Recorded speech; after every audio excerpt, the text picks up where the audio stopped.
Hey frag heads and fragrance lovers, welcome back. It's Benjamin here at the Centaur Fragrance Channel. Really appreciate you popping in and stopping by. How are you doing? What's your scent of the day? Let's jump into this list. I don't often do lists, but I think this is a great one. And I think that, fragrances for warmer fall days, getting into the summer and the fall is great. Some of y'all are probably already experiencing some of the cold, but where I live, we're still in the 80s some of these days. It's getting cooler, but these are still great for, when you want to be refreshed, when you want something a little bit more wearable, maybe during the, the daytime with fall fragrances, or maybe if you live in a warmer climate, these fragrances would also work really well for you.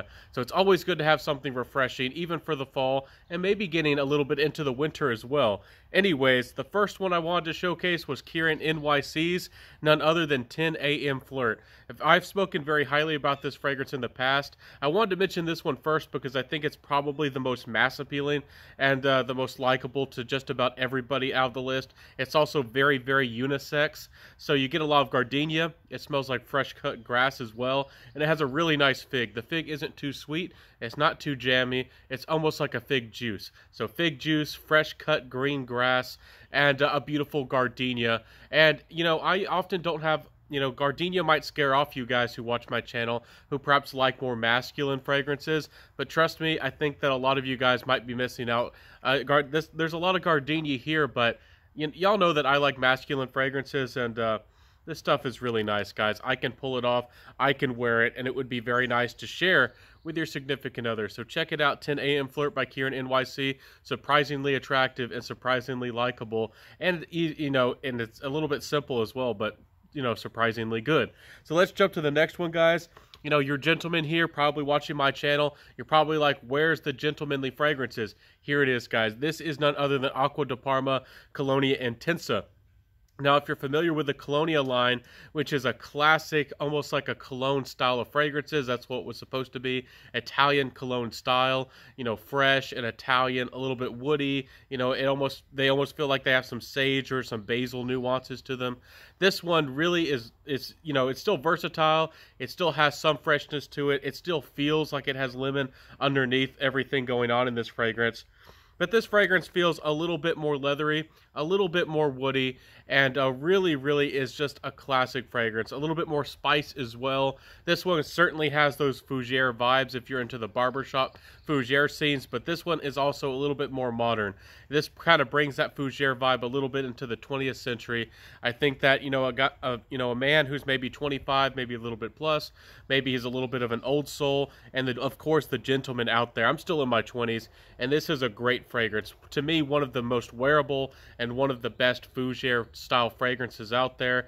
It doesn't, seem juvenile or overtly playful with the citrus, which sometimes can be really nice with citrus, but this one really focuses on being a little bit more mellow and well crafted and a little bit more refined to my nose. So really nice fragrance. Smells classy, but it's not too posh. But don't get me wrong, this is classy stuff. Colonia Intensa, you can find great deals on this one as well. Not too expensive if you find it for the right price. So the next one I wanted to showcase as well is also one that's a hidden gem, a great value for the money. And if you look at the right places, if you get lucky, you can also get this one for about 60 bucks. This is Chopard's Oud Malaki. Now don't get scared. You see oud, this is not an oud fragrance. There's very little of it, and it just adds a sensual, leathery woodiness to the background of the fragrance. Very much a plantation oud. I don't think there's any wild, real natural oud in this fragrance whatsoever. Nothing animalic. Honestly, it's more of a grapefruit fragrance. It's mostly a grapefruit and amber feeling fragrance, and it's actually quite surprisingly good. It's one of my favorite citrus fragrances, actually, of all time. It's a little bit deeper and a little bit more complex than you would think a citrus fragrance really would be. So this one's really, really nice. It has a really good balance of being really fresh and inviting, and then the amber really kicks through, a very clean amber, and almost comes off a little bit soapy, almost a little bit powdery as well. And the amber, supporting it. There's a little bit of some incensey notes, adding to the cleanliness and this, that powdery kind of feel with it being airy as well. Really nice fragrance. The oud just adds a little bit of a sensual, almost woody, refined, smooth kind of backbone to this fragrance. So can't go wrong with this one. It's a hidden gem. The whole Chopard line is kind of slept on. And just look at this bottle, guys. It's a stunning bottle, and this is a great fragrance. If you're like me who wants something, expects a little bit more out of your citrus or aquatic fragrances, and maybe this comes off as maybe more mature to some people, but it's very, very refined and very well done, very well executed as a fragrance, and I can't speak highly enough about this one. It's smooth, and if you like that smooth grapefruit, I think you'll enjoy this one. So check this one out. This is also would be a great beginner fragrance for oud lovers. So don't sleep on this one. Okay, guys, we're getting to the end here. We got 2 more fragrances. We got to number 4. And thank y'all for popping by. And again, help out my channel down below. Before we get to the end, y'all know how to do that if you would like to support me. So we're getting into a little bit more of a complex fragrance here, guys. This is Amber del Sur from Carner Barcelona. This is a tricky little fragrance. Hard to pin down what's going on.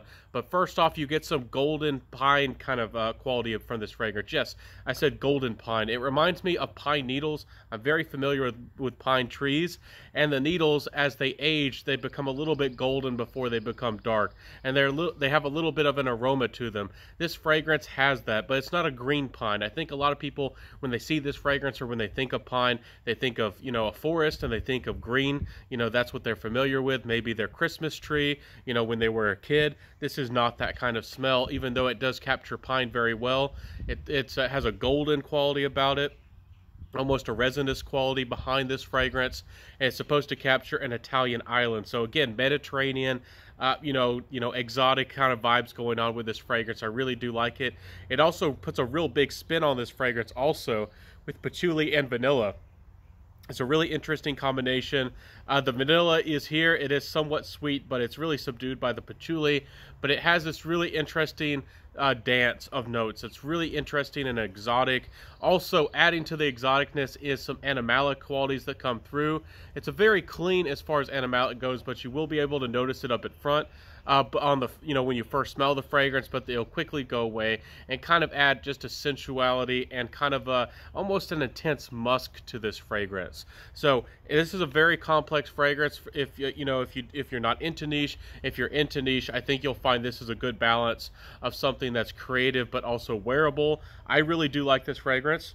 It's really interesting, and it's has a lot of those hay and pine, dry pine-like qualities. I think a lot of people are looking for in, really well done fragrances that, you just don't find all the time. But a lot of people love that smell. So check this one out, Amber del Sur. It's a great fragrance. I know it's a little bit unique. It's not for everybody, but you can find great deals on this one as well. Great value of a fragrance, Amber del Sur. Don't sleep on that one.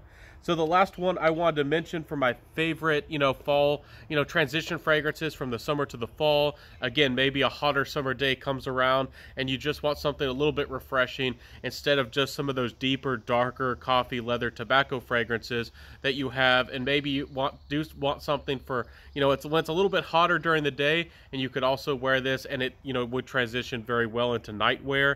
This is none other than Kalahari from the House of Naomi Paris. This is one of my favorite fragrances of all time. If you're a musk lover, if you love ambrette in fragrances, if you like that dry desert feel when it has like that spicy nuance and a little bit of delicate incense going on, this is a really nice fragrance for that. Again, I can't speak highly enough about this one. This is a newer niche house on the scene. I really do think that the word needs to get out on this house. Naomi Paris, really cool brand. I think the presentation's solid. But guys, check it out. See if you like this kind of fragrance. I think if you're a fan of Peruvian Ambrette by Zegna, which is kind of one of the, holy grails, I guess, for musk lovers that a lot of people know about. And if you like a little bit of spice and something leaning a little bit towards that, again, desert side of things, really nice. Has a cottony feel along with it. It's certainly worth checking out. All these fragrances perform pretty darn well. Also, another reason why I mentioned them, they will stand up, to a little bit of cold, and they definitely will perform pretty well overall for you. So I'm happy that I hope that you like this list. I hope that I showcase something new and interesting. These fragrances have some personality. They are a little bit more daring or unusual. You might have not have heard of any of these fragrances before. Let me know in the comment section below if any of these look good to you, if they sound amazing, or if you've heard of them before. sure. I hope that y'all do get your nose on them. And in the comment section, let me know what are some of your favorite fragrances that transition really well to the summer to the fall. Again, fragrances that are citrusy and then woody, and combinations like that work so well for the fall. I'll see you next time, everybody. Wear what you love, rock what you got. Have a beautiful day, and I'll talk to you later. Bye.